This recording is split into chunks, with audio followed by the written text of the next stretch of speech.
Guys, this is Rosie Summer TV, and you are always welcome. You know, I had to, yeah, I had to, even if you don't know, I had to. So, how are you today? Hope you're doing good.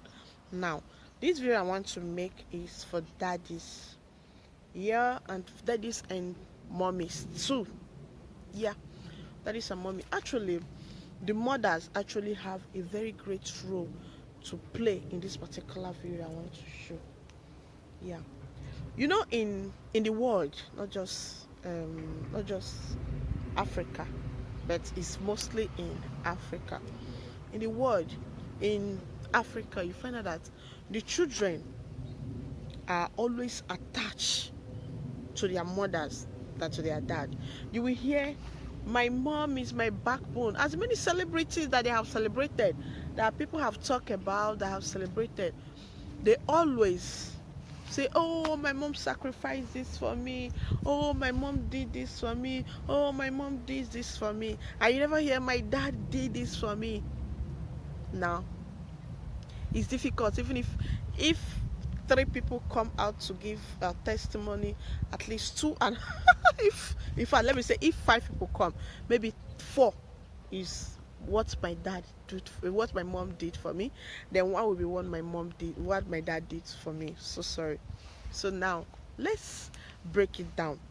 I made a part one of this video. Some people were like telling me that it's because of the pregnancy and the childbirth, then the breastfeeding. Yeah, that is true, but not true. You know why I say so? I say so because, don't mind my English. Don't mind my English. Just manage them. Just pick the point and forget the English. So I said so because so many people, some that I know, have adopted children, and the adopted children love them with reckless abandon. Yeah, love them too with reckless abandon. And some of them don't even know that that is not the woman that gave birth to them. What am I trying to say? I stated at my the other video that attention, that your time matters a lot to your case more than the $1,000,000 gifts you buy for them. Yeah, and this is what I have to add again today. Look, assuming now, don't misquote me, it's just an example. I'm not saying this is a baby. Assuming that this is a baby. Assuming this is a baby. So I am breastfeeding her. You know, as I'm breastfeeding this child is watching me. This child actually reads my feeling more than I even read. As in, my child even understands me at this point more than I understand myself. If I'm sad, my child at times won't suck. She will just be looking at me. You understand? So what will I do? I'll just wear a fake smile. I'll just smile. And she'll start sucking, and she'll smile too and start sucking. The connection is there. Now, the dad will be sad. He will come. I'm giving an illustration.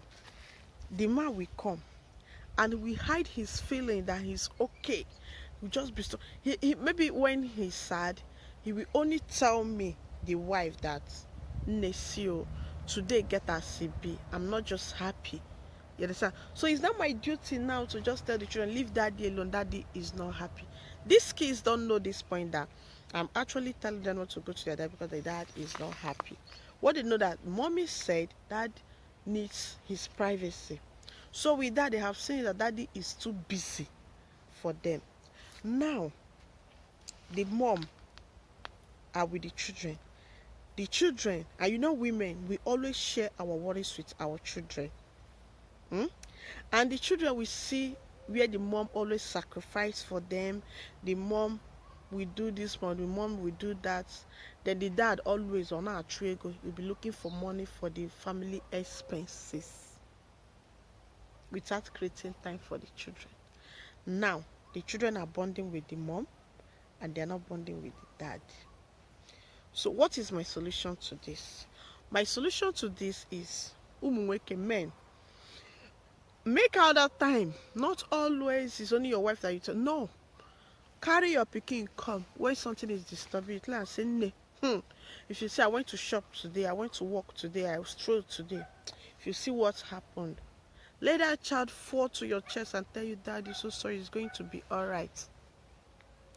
Also share your pain with your kids as a man. Share your happy moments with them. Share your pains with them. Show them you sacrifice for them. Like this song you hear, sweet mother, I no go forget you for the suffer where you suffer for me, yeah. See. But dad also, so reasonable father, I'm talking about reasonable fathers, always suffer too. Because if your papa no suffer, go find that money. That your money for school fees no go come outside. Unless if your mom is working. Which so many kids don't even know that it's their dad that are paying their school fees. At times you will be papa, go to your kids' school, go to PTA meeting, go to your kids' school, take your children to park, tell them stories about how you work, your workplace, tell them story. Cry in their front. It will not make you a lesser man. Cry in their front. Laugh in their front. Rejoice in their front. Share your pain with them. You know, even in relationship, okay, some people tell me that I cannot live without my husband. I cannot do this. I love my husband. I love my children. I love this. I love this. I love this. It's a feeling that grows and becomes a bond. You understand? When you create enough time for your children, you play with them, you love them, you show them that you love them, they know your pain, they know your sacrifice, they feel indebted to you. That's why you see a boy will walk out of the relationship, or the girl will walk out of the relationship. The boy will say, after all I have done to you, and some of them will even commit suicide. It's because of this, because they have sacrificed. Sacrifice for your children, not just sacrificing without them knowing. Sacrifice, let them know that you're sacrificing for them.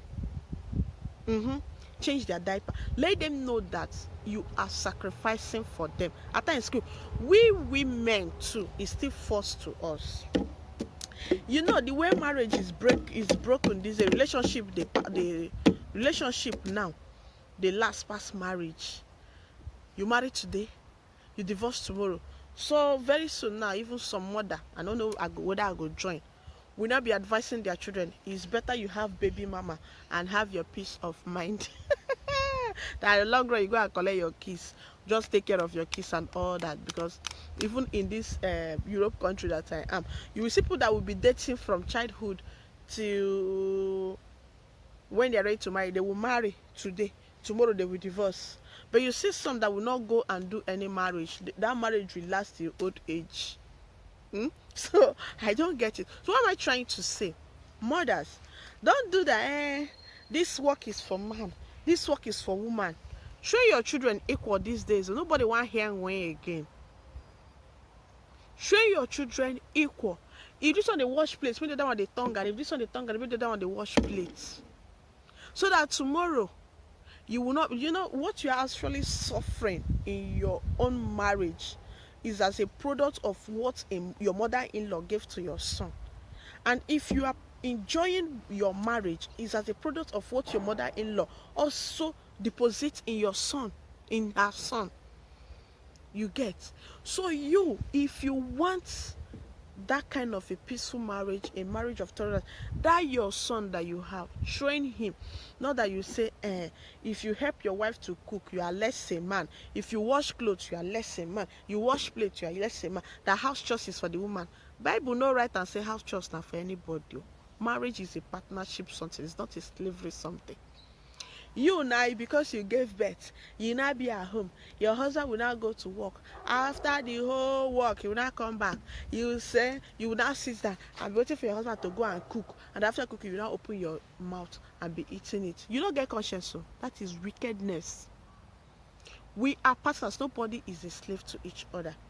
If your husband is not at home, he went to work, you should be able to do all the house chores and do some kind of things. But assuming your husband is free, yeah, both of you,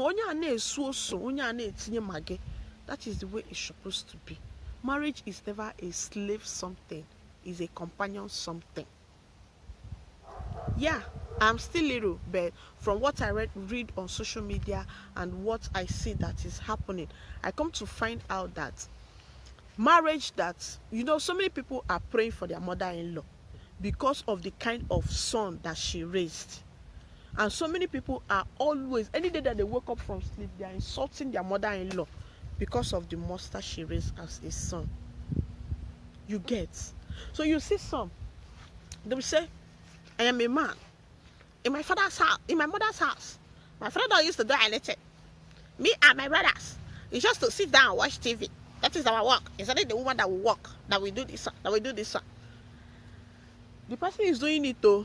It's not that, it's not wickedness, because it's how the person was brought up. Or it's only those people that create room for change that are changing. You see why I say it's the woman's fault.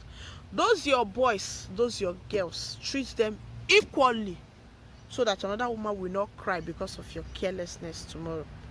I don't rest my case. So if you like the video, you thumbs up. If you don't like it, please thumbs down. No shaking, we move. Thank you so very much. So our men, please have time for your family. When you bring up your children in a way that they value family, if they get married, they will value family. You understand? Please teach your children how to value the family, how to value the kids, how to take care of their home, both men and women. Marriage is not a one person thing. In our own African setting before, the woman will endure just for the marriage to last. This time, nobody they see road, nobody they breathe swear. You do anyhow, you see anyhow. So that's why you really need to, let's look for a way to fix the upcoming generation, because it does scatter. Thank you so very much. I still remember your girl, your sister, your friend, Roses Oma. Save it. Ciao. Bye. I love you. I love you.